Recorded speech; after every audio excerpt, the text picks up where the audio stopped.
이 시간 함께 주기도문 하겠습니다. 하늘에 계신 우리 아버지여, 이름이 거룩히 여김을 받으시오며 나라가 임하시오며 뜻이 하늘에서 이루어진 것 같이 땅에서도 이루어지이다.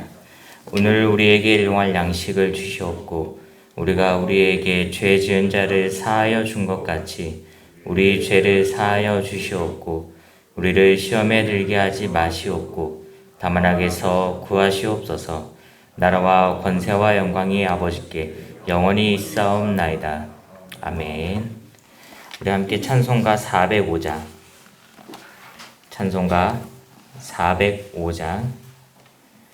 함께 찬양 드리시겠습니다.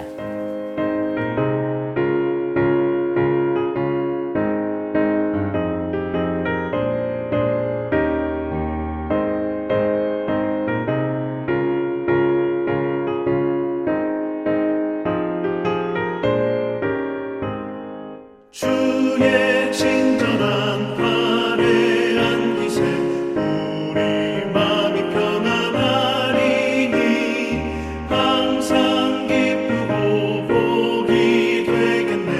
영원하신 화려한 기세 주의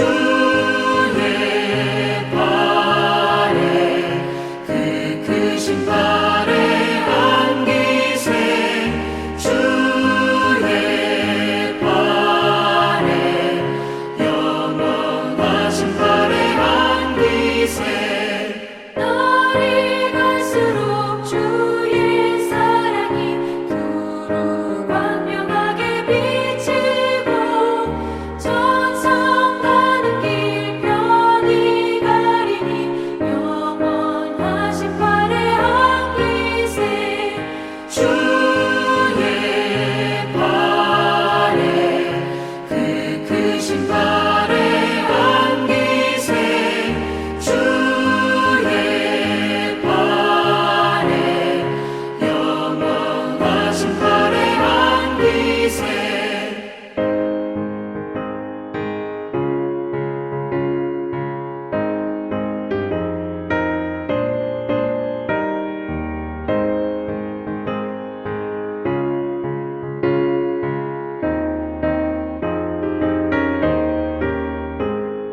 주의 보좌로 나아갈 때에 기뻐 찬미 소리 외치고 겁과 두려움 없어지니 영원하신 화려한 기세 주의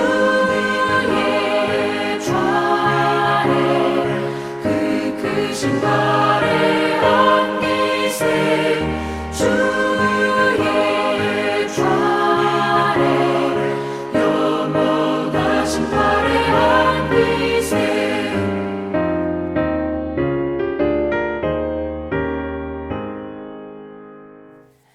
우리 함께 역대하 26장 1절부터 5절까지의 말씀을 다 같이 함께 한 목소리로 읽겠습니다. 구약성경 690페이지 역대하 26장 1절부터 5절까지의 말씀. 구약성경 690페이지 역대하 26장 1절부터 5절까지의 말씀입니다. 우리 다 같이 함께 한 목소리로 읽겠습니다. 시작. 유다 온 백성이 나이가 16세 된 우시야를 세워 그의 아버지 아마샤를 대신하여 왕으로 삼으니 아마샤 왕이 그의 열조들의 묘실에 누운 후에 우시야가 엘롯을 건축하여 유다에 돌렸더라. 우시야가 왕위에 오를 때의 나이가 16세라. 예루살렘에서 52년간 다스리니 그의 어머니의 이름은 여골리아요 예루살렘 사람이더라. 우시야가 그의 아버지 아마샤의 모든 행위대로 여호와 보시기에 정직하게 행하며 하나님의 묵시를 밝히 하는 스가랴가 사는 날에 하나님을 찾았고 그가 여호와를 찾을 동안에는 하나님이 형통하게 하셨더라. 아멘. 오늘도 이 귀한 말씀을 통해서 우리 모두에게 하나님의 은혜가 가득하기를 간절히 기도합니다. 사람들은 언제나 형통함을 원합니다. 사람들은 인생에 있어서 삶에 있어서 언제나 좋은 것을 바라고 그리고 잘 되기를 바라고 있습니다. 또한 우리도 마찬가지입니다. 우리도 언제나 하나님 뜻 안에서 하나님이라는 이름 안에서 잘 되기를 바라고 또한 인생이라는 것이 성공하기를 바라고 또한 형통함을 마음껏 누리기를 바랍니다. 여러분들 이 형통이란 말은 그 뜻이 무엇입니까? 그 뜻을 구어사전에서 찾아보면은 모든 일이 뜻과 같이 잘 되는 것을 말한다라고 이렇게 기록되어 있습니다. 다시 말해요. 우리는 우리의 삶에 있어서 우리의 뜻대로 모든 일들이 잘 되기를 바랍니다. 근데 이것이 신앙인이든 비신앙인이든 우리가 교회 안에서 믿음의 삶을 살아가는 사람이든 아니면 밖에서 세상의 삶을 살아가는 사람이든 그거와 관계없이 누구나 다 형통함을 누리고 싶어 한다는 것입니다. 사람들은 건강하기를 바라고 또한 물질을 누리기를 원하고 또한 명예를 높이기를 원하고 또한 때로는 자녀들이 잘 되기를 바라는 그러한 형통함을 누리고 싶어 한다는 것입니다. 그렇다면 여러분들 인생에 있어서 삶에 있어서 형통할 수 있는 방법은 무엇일까요? 형통함을 누릴 수 있는 방법은 무엇일까요? 먼저 첫 번째로 비신앙인들, 세상 사람들은 이렇게 이야기합니다. 열심히 노력하고 성실하게 살아가고 자신이 뜻하는 바를 노력하다 보면 그것을 이룰 수 있고 성공할 수 있다. 자신이 뜻하는 바를 이룰 수 있다라고 이야기합니다. 그리고 때론 거기에다가 무언가 하나를 추가를 합니다. 무엇이냐면요. 운이라는 것을 이야기합니다. 사람들은 운이 따라줘야 돈도 벌고 운이 따라줘야 건강하기도 하는 거고 또 때로는 그것이 타고나야 그것을 누릴 수 있다라고 이야기합니다. 다시 말해서 자신의 뜻을 이루기 위해서는 열심히 노력하고 성실히 살아가는 것도 필요하지만 하늘의 뜻, 운, 천운 이런 것들을 이야기하는 것도 있다라고 하는 것입니다. 그런데 우리 신앙인들은 형통함을 누리기 위해서 무엇이 필요하다라고 이야기하고 있습니까? 우리가 너무나도 잘 알고 있다시피 그리고 또한 성경에서는 이렇게 말하고 있습니다. 하나님 뜻 안에서, 하나님 안에서, 하나님이 원하는 삶을 살아야 우리가 형통함을 누릴 수 있다라고 이야기를 합니다. 물론 때로는 우리가 우리의 뜻대로 되지 않을 때도 너무나도 많습니다. 근데 돌이켜보면요. 후에 나중에 시간이 지난 후에 살펴보면 그것이 하나님의 뜻이었고 오히려 내 뜻보다는 더 좋은 길이었구나라는 것을 우리가 발견해 볼 수 있습니다.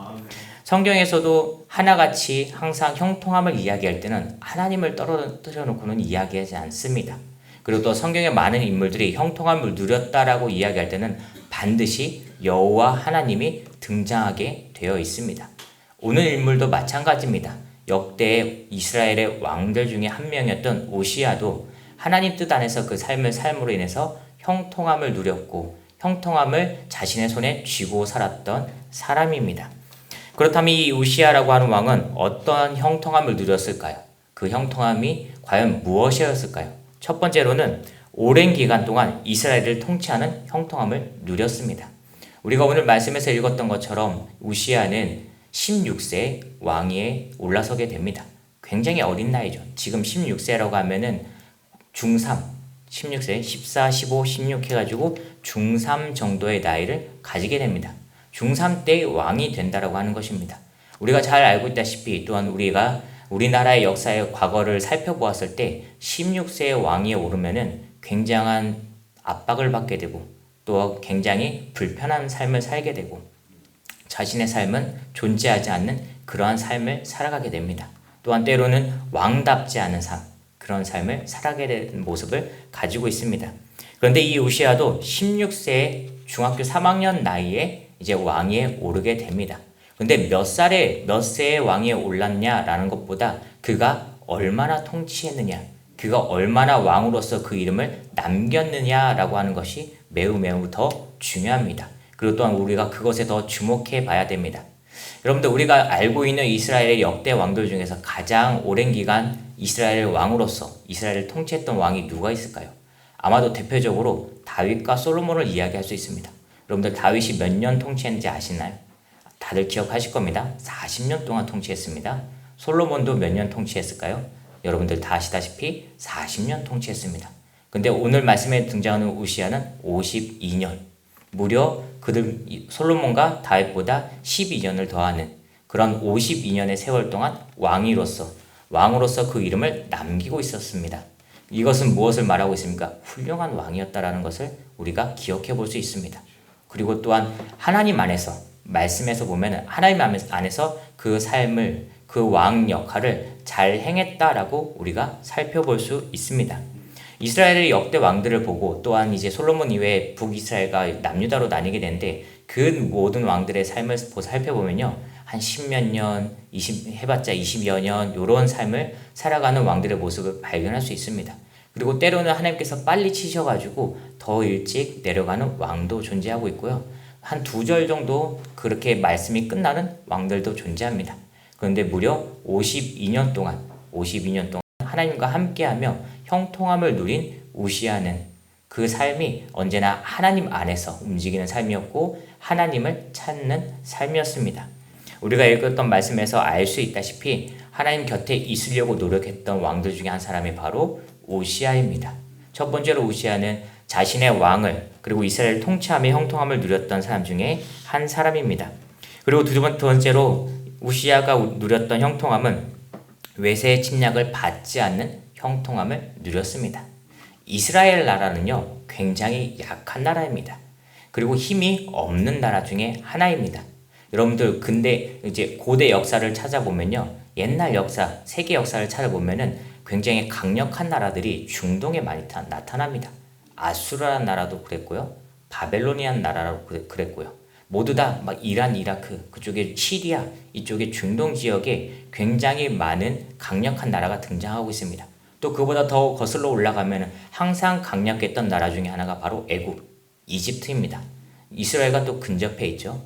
이스라엘 나라의 크기 면적은 우리가 알고 있는 강원도 면적보다 조금 작습니다. 강원도 면적하고 크게 차이가 나지 않습니다. 실질적인 면적이요. 그런데 그러한 이스라엘 나라가 힘이 없다 보니까 외세 침략을 굉장히 많이 받게 됩니다.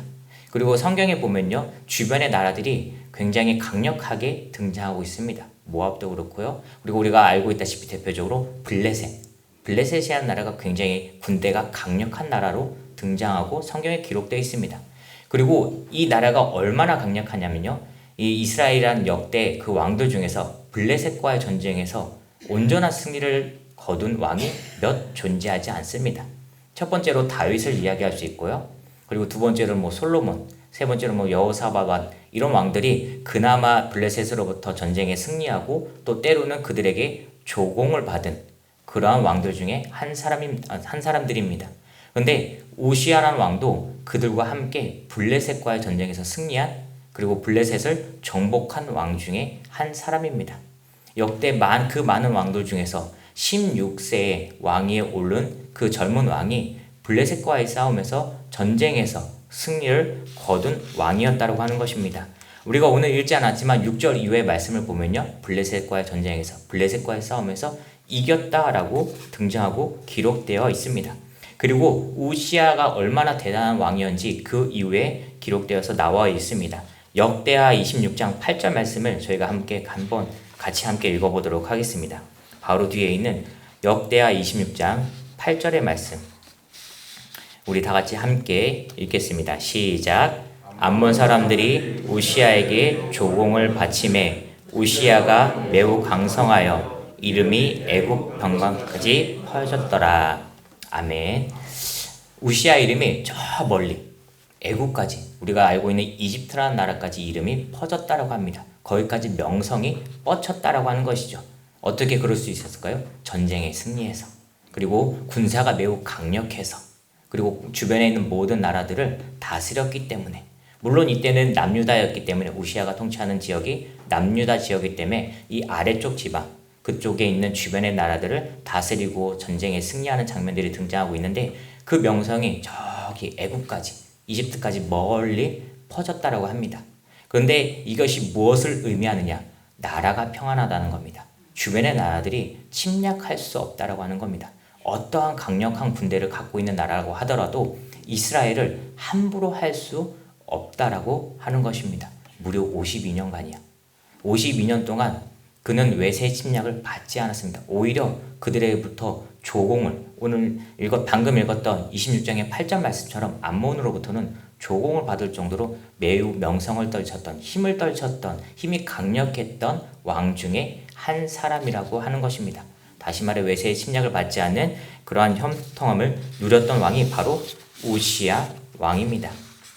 그렇다면 이 형통함을 누렸던, 대표적인 방금 두 가지를 이야기했지만 그 형통함을 누렸던 우시야 왕은 어떻게 해서 그 형통함을 누렸을까요? 단순히 군사가 강력해서, 또는 단순히 지혜로워서, 단순히 힘이 세서 그런 것들을 이야기할 수 있겠지만 오늘 읽었던 그 말씀에선 분명하게 명시하면서 기록하고 있습니다. 우리가 4절과 5절 말씀을 다시 한번 읽어보겠습니다. 4절과 5절 말씀입니다. 함께 읽겠습니다. 시작.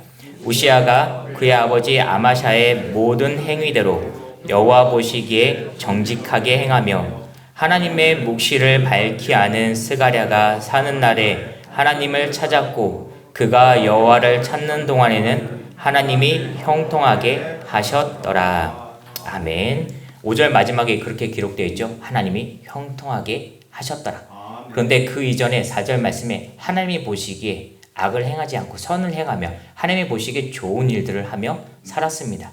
그리고 또한 5절 말씀에 하나님의 묵시를 밝히 하는 스가랴가 사는 날에 하나님을 찾았다라고 분명하게 기록되어 있습니다.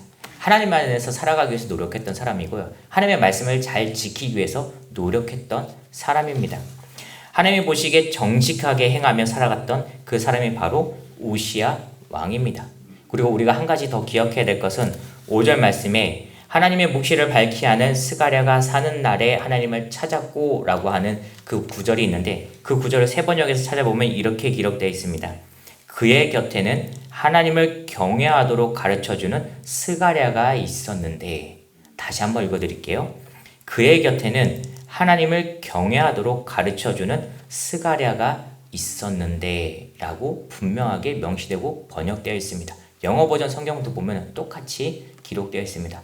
다시 말해 단순히 방금 읽었던 그 5절 말씀처럼, 우리가 개역개정의 말씀처럼 하나님의 묵시를 잘 아는, 하나님의 말씀을 밝히 잘 아는 그 스가랴를 찾아가서 단순히 무언가를 다른 걸 배운 것이 아니라 하나님을 경외하도록 하는 것들을 배웠다라고 하는 것입니다. 그리고 그것을 배운 그대로 하나님을 경외하는 삶을 살았다라고 하는 것입니다. 그리고 그것이 4절 말씀처럼 정직하게 행하는 삶을 살아가는 근본이 되는 그런 왕이 바로 우시야였습니다. 우리도 맨 서두에 이야기 드린 것처럼 형통함을 누리고 싶습니다. 이게 비신앙인이든 신앙인이든 건강한 삶을 원하고요. 명예로운 삶을 원하고요. 물질의 풍족함을 누리는 삶을 살고 싶어 합니다. 즉 단순하게 얘기해서 형통한 삶을 누구나 다 누리고 싶어 합니다. 그런데 우리가 매일매일의 삶을 살아갈 때, 순간순간의 삶을 살아갈 때 그 형통함을 누리기 위해서 두 가지 방법에 고민을 하는 그 기로에 서 있습니다. 어떤 것을 선택해야 될까? 첫 번째는 세상의 방법, 두 번째는 하나님의 방법. 때로는 내가 세상의 방법을 쫓고 싶습니다. 그래야 형통할 것 같습니다. 두 번째로는 내가 신앙인이기 때문에 하나님의 방법을 잡아야 될 것 같습니다. 하나님의 방법을 쫓아야지만 형통함을 누릴 것 같습니다. 우리가 눈을 뜨고 있는 그 순간에 매 순간순간마다 항상 그 두 가지의 고민 가운데 서가지고 어떤 것을 선택해야 더 옳을까? 또 때로는 어떤 것을 선택해야 내게 이득이 될까라는 그런 생각을 가지며 삶을 살아가게 됩니다. 여러분들 오늘 하루의 삶을 살아갈 때 하나님을 선택하시기 바랍니다. 하나님을 경외하는 삶을 살기 바랍니다. 하나님을 선택하여서 하나님께서 기뻐하시는, 하나님께서 원하시는 정직한 삶을 살아가시기 바랍니다. 그러면요, 인간들이 누리지 못하는, 인간들이 이루지 못하는 형통함을 반드시 하나님께서 이루어 주실 것입니다. 건강도 책임져 주실 거고요. 물질도 책임져 주실 거고, 우리의 삶 가운데 누릴 수 있는 그 모든 것을 하나님께서 책임져 주실 것임을 믿음으로 고백하고, 또한 믿음으로 하나님의 방법을 선택하실 수 있는 우리 귀한 모든 성도님들 되시기를 간절히 부탁드립니다. 이제 우리 함께 말씀을 기억하며 기도하도록 하겠습니다. 우리 시간 첫 번째로 기도할 때, 하나님 오늘 하루의 삶을 살아갈 때 내가 하나님을 경외하는 삶을 살게 하옵소서. 하나님을 선택하여서 하나님의 방법을 선택하며 그것을 이루며 살아가는 나의 삶이 우리 모두의 삶이 되게 하여 주옵소서. 우리 두 번째로 기도할 때 이 강서지의 교회와 우리 담임 목사님을 위해서 기도하겠습니다. 하나님께서 붙들어 주시는 교회, 하나님께서 이끌어 주시는 교회, 또한 하나님께서 붙들어 주시는 우리 담임 목사님 되게 하여 주옵소서. 우리 마지막으로 세 번째로 기도할 때 각자 기도 제목을 놓고 하나님 응답하여 주옵소서. 우리의 목소리를 들으시고 우리의 기도 제목에 주님께서 응답하신 역사가 이루어지게 하여 주옵소서. 우리 함께 이 시간 주여 한번 크게 부르고 함께 통성기도하도록 하겠습니다. 주여